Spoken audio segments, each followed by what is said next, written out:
I, 33F, met Nate, 31M, at a mutual friends party in December 2021. We hit it off immediately. He was charming, successful, and seemed to have his life together. He worked as a senior financial analyst at a big firm while I work in marketing. From the start, he made it clear that he earned significantly more than me, around $180,000 compared to my $60,000. The first 6 months were perfect. We split everything equally: dates, groceries, weekend trips. Nate always insisted on trying expensive restaurants and staying at luxury hotels, saying we deserved to treat ourselves. Since we were splitting costs, I dipped into my savings to match his lifestyle. He seemed impressed that I could keep up financially.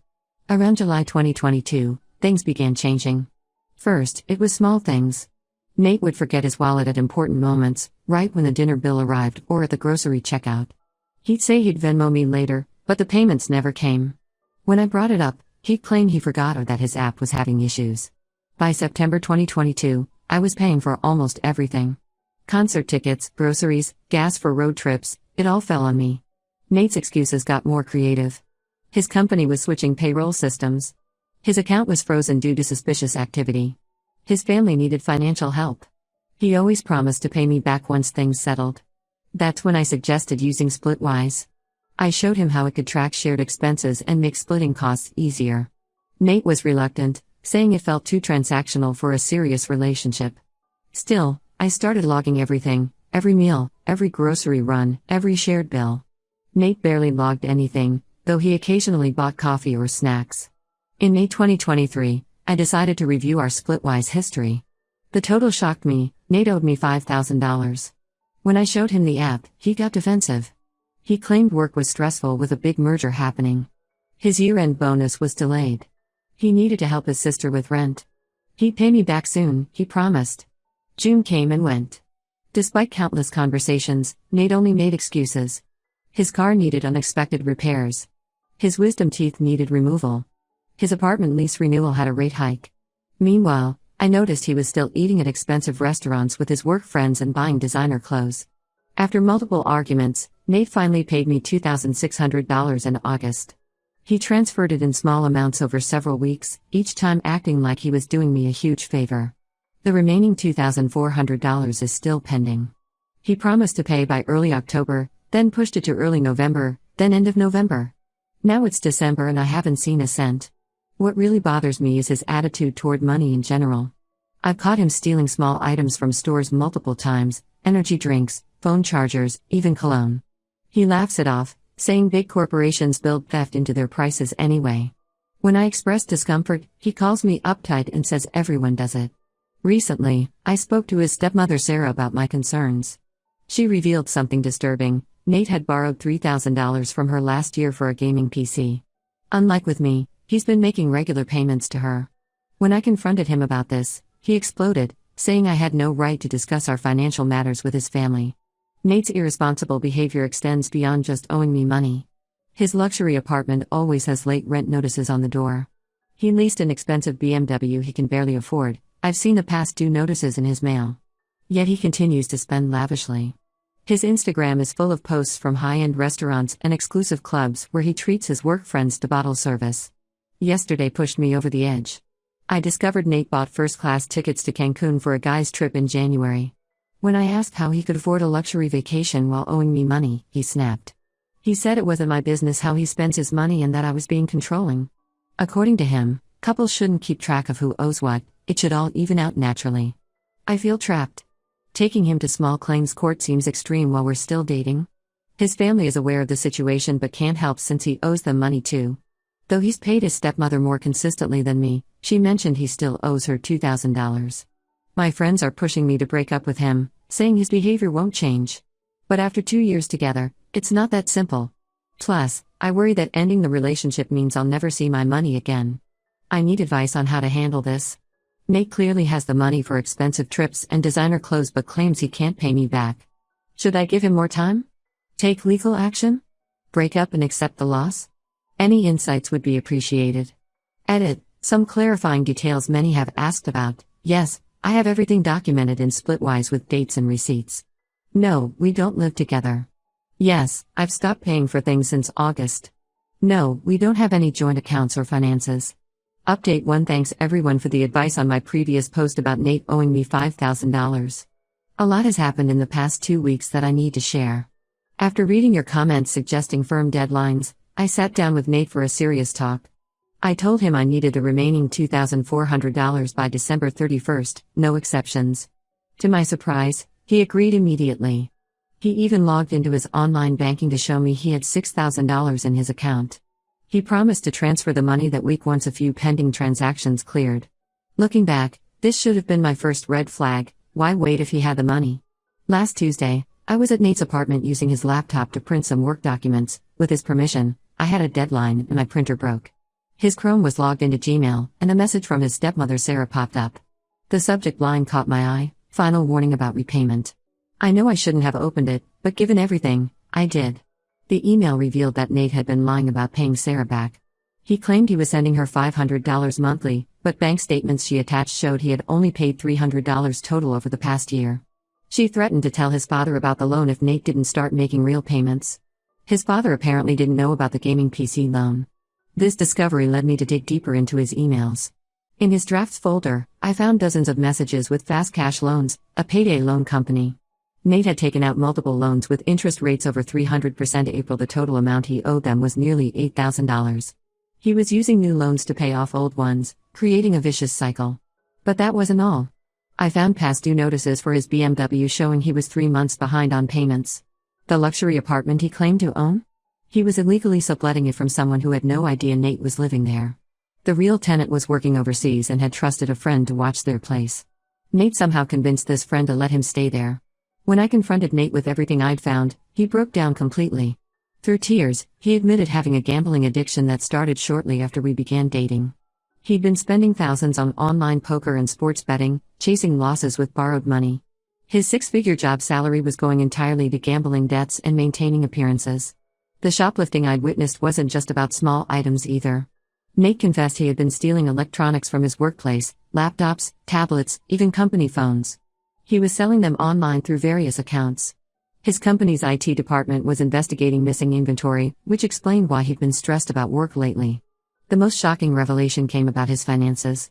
The guy who bragged about making $180,000 annually was actually earning closer to $95,000. He had maxed out 3 credit cards and secretly opened 2 more using his office address so I wouldn't see the statements. His supposed work dinners were actually nights at underground poker games. Remember those Cancun tickets I mentioned in my last post? Nate finally admitted he used my credit card details to book them. I had trusted him with my card information for emergencies when I traveled for work last year. He claimed he was going to win enough at poker to pay for the tickets before I noticed the charge. I immediately called my bank to dispute the charges and canceled all my cards. When I demanded Nate tell his family everything, he begged me not to expose him. He claimed his father had heart problems and the stress would kill him. While trying to decide what to do, I got a call from Sarah. She had spoken to other family members and discovered Nate's pattern. He borrowed $2,000 from his sister claiming his car needed urgent repairs. He got $1,500 from his cousin for a fake medical emergency. No one knew about his gambling addiction or that he was borrowing from others. I'm honestly lost about what to do next. Nate clearly needs professional help for his gambling addiction. He's been watching gambling recovery videos on YouTube and promises to sell his designer clothes and BMW to pay everyone back. He even showed me an email confirming his first Gamblers Anonymous meeting. But after discovering all his lies, I'm finding it impossible to trust anything he says. His entire successful finance professional persona was a carefully crafted fiction. Some of his family members think I should support him through recovery since I've been with him for 2 years. Others warn me that gambling addicts rarely change without hitting rock bottom. I've moved most of my important belongings to my sister's place. Nate alternates between apologetic messages about getting help and angry texts accusing me of betraying him by looking through his emails. I've documented everything, including the unauthorized credit card charges, in case I need to take legal action. I know many of you advised breaking up immediately in my last post. Now I understand why, but his addiction complicates things. Should I stay and support his recovery? Or protect myself and accept I might never see my money again? Edit. Thank you for all the awards and supportive messages. To those asking, yes, I've frozen my credit and set up fraud alerts. No, I haven't told his workplace about the stolen electronics yet. I'm consulting with a lawyer next week about my options. Update 2: The situation with Nate has exploded in ways I never imagined. After my last update, Several shocking revelations emerged that changed everything. 2 weeks ago, Nate's stepmother Sarah called me. After learning about Nate's gambling addiction, she hired a private investigator to look into his finances. What they uncovered was devastating. Nate had been living a complete double life. He had another girlfriend, Kelly, for the past year. They met at a casino where she was a regular player like him. Most shocking? They were living together in another apartment he rented under her name. This explained so many things. The luxury apartment he was subletting? It was just for show, a place to bring me while he actually lived with Kelly. Those nights he claimed to be working late or having dinner with clients? He was with her. The investigator found dozens of social media posts of them together, all carefully hidden from his main accounts that I followed. The deception went even deeper.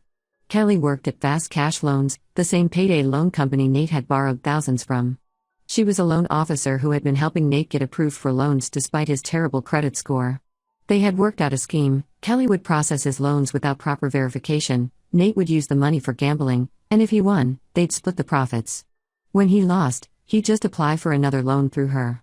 The most painful discovery was about the money he claimed he needed for his sister's rent. Bank records showed he used those funds for romantic getaways with Kelly, weekends in Vegas, spa retreats, shopping sprees.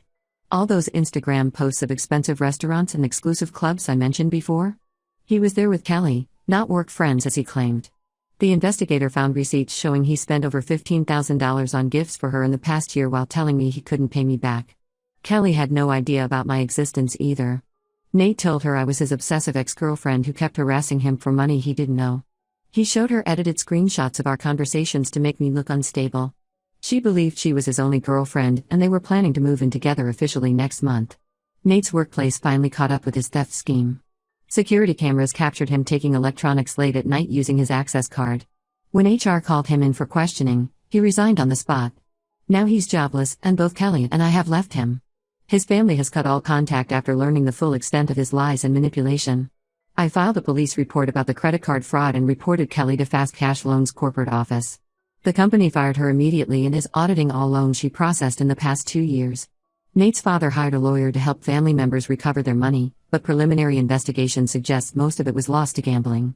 The private investigator's report included one final bombshell: this wasn't Nate's first time doing this. At his previous job in another city, he had a similar gambling addiction and was fired for embezzling company funds. His father had covered it up by paying back the company over $50,000 to avoid criminal charges. That's why Nate suddenly moved here and met me. History was just repeating itself. I've blocked Nate on everything, but he keeps creating new email accounts and social media profiles to contact me. His messages swing wildly between threatening suicide if I don't withdraw the police report and promising he's changed and wants to make things right. His father warned me not to engage. Apparently Nate has used suicide threats before to manipulate people. The lawyer said recovering my money might be possible through civil court, but Nate has no assets or income now. Kelly is cooperating with Fast Cash Loans' investigation hoping for leniency, and she provided more evidence of their loan fraud scheme.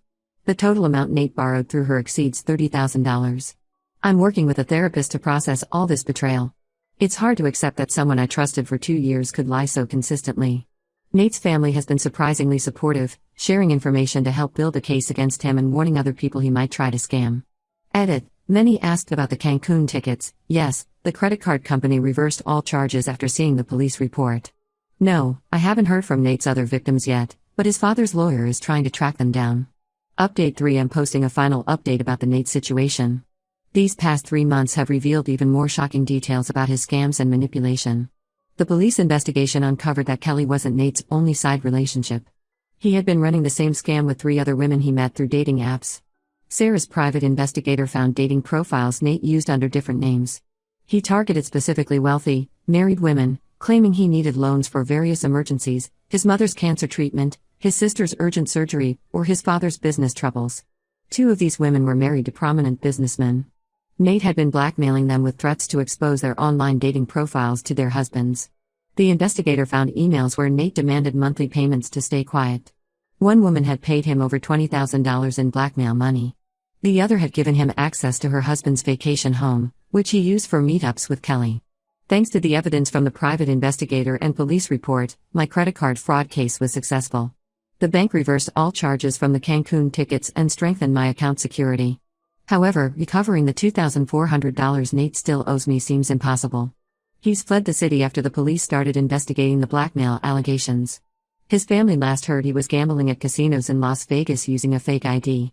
Kelly reached out to me after losing her job. She's facing serious criminal charges for loan fraud. During our conversation, she showed me text messages proving Nate had manipulated her too. He claimed his mother was dying from cancer in Florida and needed expensive experimental treatment. The reality? His mother is healthy and living her best life in Miami Beach. Kelly had processed over $100,000 in fraudulent loans for Nate, believing she was helping save his mother's life. Nate's father, despite everything, tried to make things right. He paid back several people Nate had scammed, including his sister's $2,000 and his cousin's $1,500. He offered to repay my $2,400 too, but I declined. His father had already lost enough money covering Nate's messes. The family is devastated, especially after learning about the blackmail scheme. They've hired a specialized lawyer to force Nate into rehab if they can find him. I've moved to a new apartment building with better security and changed my phone number. My bank has added extra fraud protection to all my accounts. The whole experience taught me to trust my gut. Those early red flags about Nate's shoplifting and money issues were warning signs I should have heeded sooner. The last I heard about Nate was through a casino employee in Vegas who contacted his father. Apparently, Nate had been caught counting cards and was banned from several casinos. He's now on their watch list, but he keeps trying to sneak in using different disguises. His final message to me was a rambling email blaming everyone else, his family for not supporting his gambling, Kelly for not approving more loans, me for ruining his life by going to the police, and society for making him resort to scams. Classic Nate, refusing to take responsibility even at the end. I've learned valuable lessons about lending money in relationships and trusting too quickly. Some debts aren't worth the stress of trying to collect. I'm focusing on healing and moving forward. The support from Nate's family and this community has been incredible throughout this ordeal. Edit, thanks for all the support throughout this journey. For those asking, yes, I'm still working with the police on their ongoing investigation. No, I'm not pursuing civil action since Nate has no assets to recover.